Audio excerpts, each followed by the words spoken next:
राम राम दोस्तों, आप सभी का स्वागत है हमारे एक न्यू वीडियो में। इसे एपीकल्चर यानी मधुमक्खी पालन कहते हैं।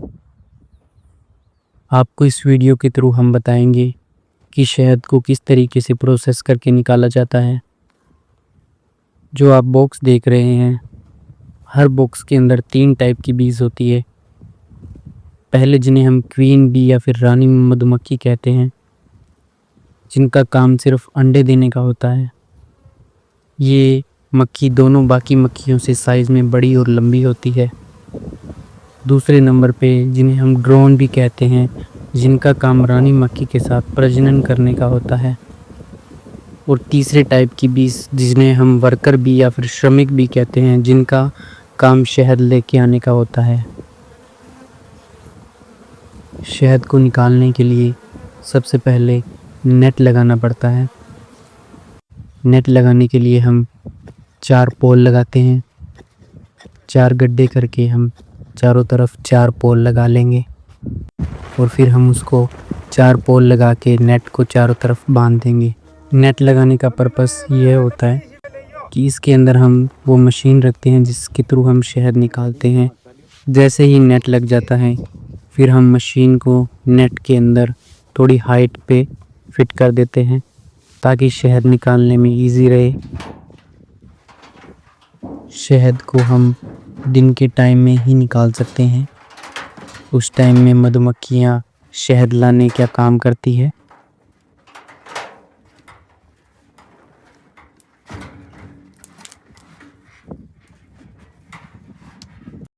जैसा कि आप देख रहे हैं कि हमने धुआं किया हुआ है और धुआं करने के लिए हमने एक बोरी का यूज़ किया है।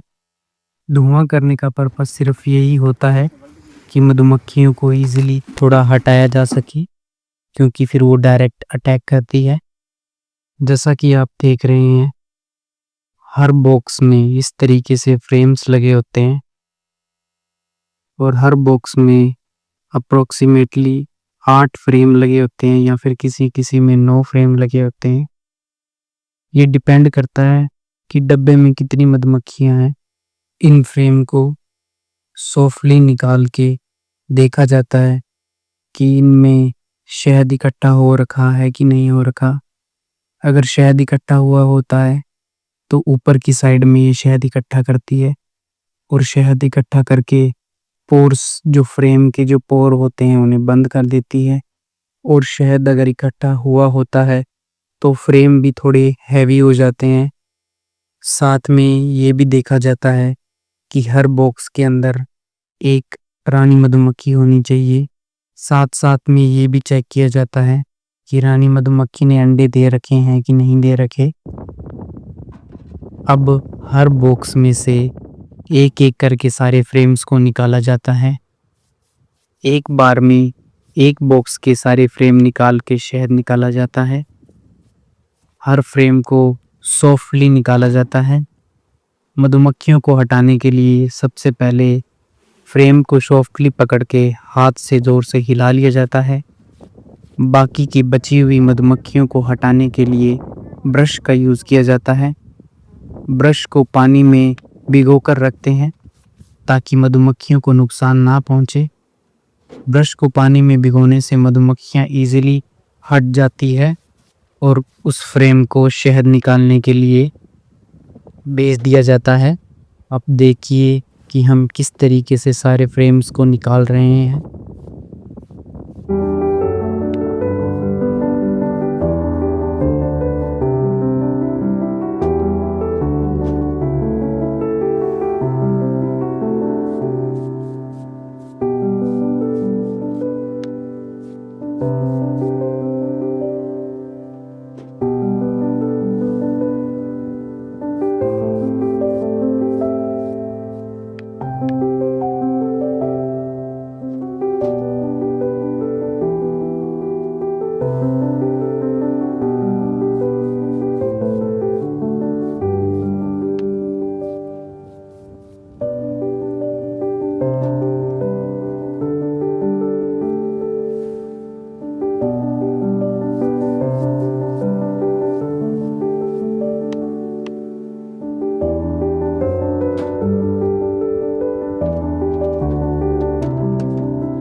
अब इन सभी फ्रेम में से शहद निकाला जाता है।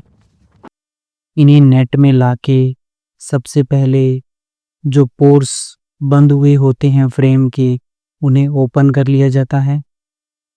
ओपन करने के बाद उन्हें मशीन में लगा दिया जाता है। फिर मशीन में फ्रेम लगने के बाद मशीन को हल्के हाथों से घुमाया जाता है।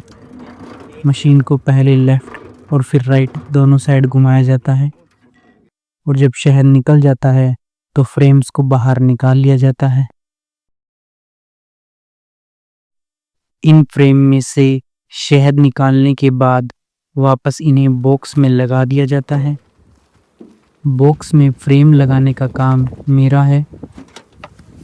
फ्रेम लगाने के लिए मुझे ब्रश को पानी में डिप करके रखना होता है, क्योंकि जो शहद का चिपचिपापन है वो पानी की सहायता से निकल जाता है और जो मधुमक्खियाँ होती है उनको भी कोई नुकसान नहीं पहुंचता है।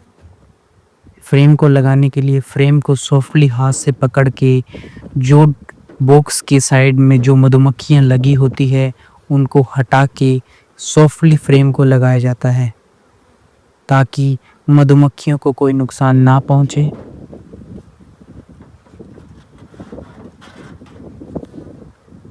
दोस्तों, अब आप हमारे कुछ शॉर्ट्स को एंजॉय कीजिए और उसके बाद हम आपको दिखाएंगे कि जिन फ्रेम में से शहद निकाला था उस शहद को कैसे इकट्ठा किया जाता है।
दोस्तों, जब कुछ बॉक्सेस में से शहद निकाल लिया जाता है तो फिर शहद को बकेट में इकट्ठा कर लिया जाता है और आप देख रहे हैं कि कितना क्लियर शहद आ रहा है।